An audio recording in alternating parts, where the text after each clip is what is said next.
Hey everybody, Bert McCarty again with T. Studemeyer being my cameraman and technical editor. And today we're at beautiful Clemson, South Carolina, and we're in the first week of August of 2021. And so we go talk about a couple of weeds that people are having a problem with right about now and what you can do about it. And so let's get started. The first trial we're going to be looking at post-emergent control of Cockscomb Kyllinga. Cockscomb Kyllinga. Kyllinga has several species have really gotten bad in the last couple of years because of wet weather, and probably because they're not controlled very well with pre-emergent herbicides. The Cockscomb Kyllinga, current scientific name is Cyperus metzii. It used to be called Kyllinga squamulata, but that name got changed a couple of years ago. So Cyperus metzii. So let's talk about a post-emergent trial that was applied 4 weeks ago from today, so 28 days ago. And so let's see what we have gotten as far as control. Bear in mind, this is a natural population. We're also on a Tiff Eagle Bermudagrass golf green. And so we obviously have to be concerned about turf tolerance to the herbicides as well as control. So T, let's get started.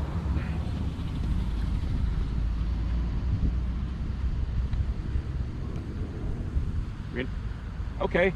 Again, we're controlling post-emergent herbicides, Cockscomb Kyllinga.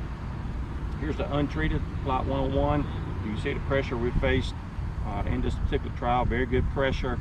It's a natural pressure. We have not planted this particular weed. And again, we're 4 weeks after the treatment with following herbicides. So treatment 2 is Celero. Celero. It was applied at 11 ounces per acre. Again, 4 weeks ago. Like most sulfonylurea herbicides, Celero was slow to show its activity. Again, after 4 weeks, it is finally starting to do that, and we're getting almost 100% control of the Cockscomb Kyllinga. But bear in mind, it took 3 weeks to get to this point. Next treatment, also a sulfonylurea, is Monument. Monument, like Celero, is slow. So we're just now getting to what I think is getting full control. Again, 4 weeks after treatment. This particular treatment is Certainty. Certainty was applied at 1.2 ounces per acre. In all of my previous work with Certainty, it's been one of my better nut sedge control products. Interesting enough, in this particular trial, it did not do that well on Kyllinga. Not sure why that is the case, but again, after 4 weeks, we're getting some control, but the plants are starting to come back. So Certainty was not that good, or is not that good on this particular Kyllinga species. Next treatment is Bassigram 10-0. We put this out at 3 pints per acre. By far, the quickest control was achieved with this particular treatment. We got complete control of the plants after about 10 days. That has held up to right about now. Bassigram is a contact product, so some of the older plants, we're not getting 100% control. But by and large, this has been a good treatment, and therefore, if we needed to, we could come back with another application and clean this up. So Bassigram 10-0. Treatment 6 is Dismiss, sulfentrazone. It's applied at 8 ounces per acre. Again, Dismiss, just like Bassigram, is a contact product. We got pretty good burn down initially, but with the Dismiss, the weeds or the plants have started to grow back.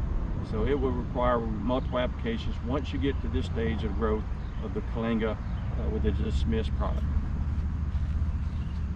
Next, we have Dismiss South. Dismiss South has the sulfentrazone in it, just like Dismiss does, but it has additional herbicide, mazethapyr, in it.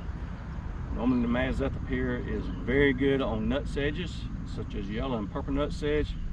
But again, with this Kyllinga that we're dealing with, the species, the Dismiss South did not provide the acceptable control that we're looking for.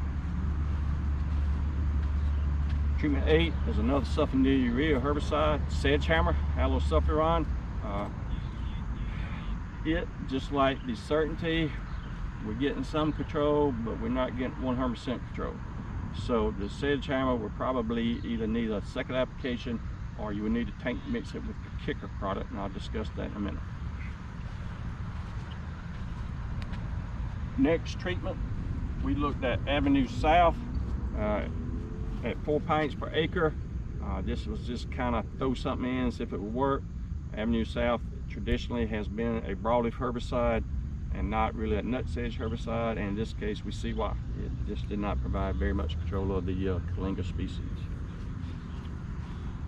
Next we have Celsius. Celsius was applied at 3.7 ounces per acre. Again, this is 4 weeks after treatment. Again, some burned down, but the plants are starting to recover. So the Celsius by itself probably would not be a acceptable herbicide for Cockscomb Kyllinga control. Now this last treatment is kind of interesting. It's Celsius Extra. Celsius Extra. Well, Dr. McCarty, what is the extra? Well, Bayer went in and added some halosulfuron, which is the main ingredient in Sedgehammer. So we got better control with the Celsius Extra than we did with the Celsius, although we did not get 100% control. It's certainly better than the Celsius by itself. So this one, if it is used, probably would need a repeat application, just like the Sedgehammer would. Okay. In summary, from this post-emergent Kyllinga trial, by far the best and quickest control was with the Basagram 10-0 product at 3 pints per acre. However, keep in mind, Basagram is a contact product, so it does not translocate. So the plants are starting to come back, albeit it is very slow. So what I would recommend is the clientele would pick one of these herbicides and tank mix it with Basagram. So either the Monument or the Sedgehammer or the Solero probably is what I would pick in dealing with this Kyllinga species, and then tank mix it with Basagram. And then next year or next time you put out a product, then I would switch to Basagram to dismiss. Now if you want a fairway, golf course fairway, then I would probably switch it out to MSMA. Again, this is trying to stay ahead of resistance, which we're starting to get a lot more of even with the Kyllinga and nutsedge species. So again, thanks for paying attention to the video. If you got any questions, give me a text. Thank you.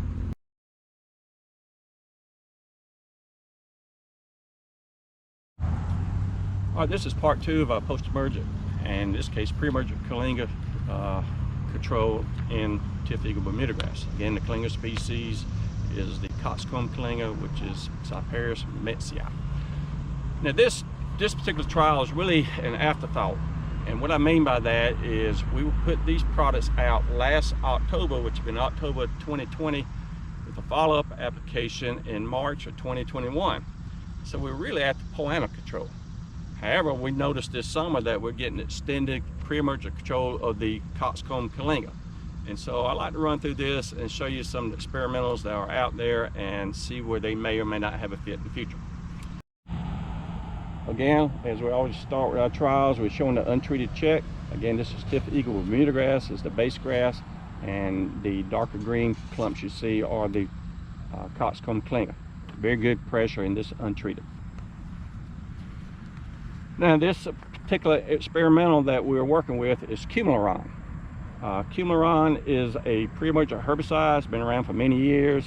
It's used mostly in agriculture, but in recent years, Helena company in the U.S. has contacted a Japanese company, and they're trying to get it developed for the U.S. market.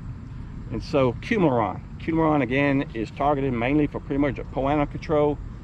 However, we are seeing extended Kyllinga control, and as I talked to the company rep, they have that registered in turf in Japan. So here we have Kyllinga. It was applied twice. Again, the first application at 3 fluid ounces per 1,000 square feet was applied in October of 2020, and then we had a follow-up application in March of 2021. And again, as we filmed this, it's the first week in August. So 3 ounces applied twice, got pretty good control. Not 100%, probably in that 80 or 85% control range, but we've seen the activity, and as we go at higher rates, you'll see much better control. All right, again, we're looking at Kyllinga. Instead of the 3 ounces like we saw in the previous plot, this is 6 ounces, and it's been applied twice. Again, in October of last year, which is 2020, and then March of this year. We're getting excellent pre-emergent control even into the first week of August of the Cockscomb Kyllinga.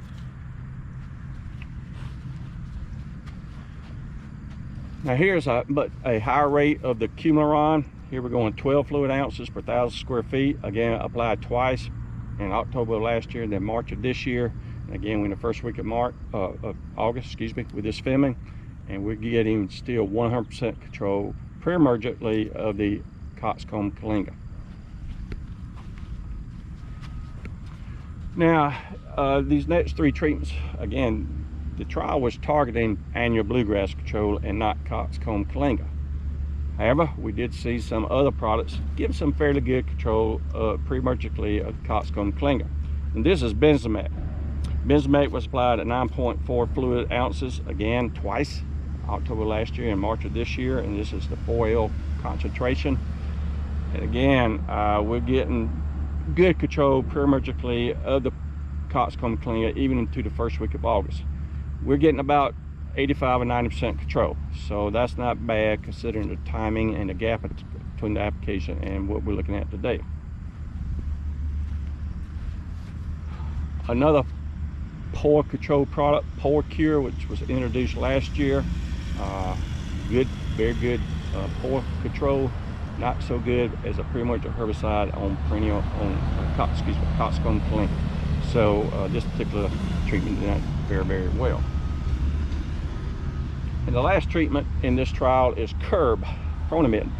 Curb was applied at a pound AI per acre twice, again last October and March of this year. Again, Curb is much stronger on grassy weeds. It's not that strong on nut sedges and Kyllinga, and this trial shows that. So, as a recap, again, the Kyllinga is an experimental product from the Kyllinga company in the U.S. They hope to have that registered sometime late this year, which is 2021, or early next year. Again, they're initially targeting pre-emergent pollen control in golf greens as well as in overseeded situation, which is kind of unique. So we do need that, and it has a different mode of action. It also shows it's got pretty good extended control pre-emergently on an annual Kyllinga, just like we showed in this Cockscomb Kyllinga. So again, thanks for paying attention. If you got any questions, give me a text.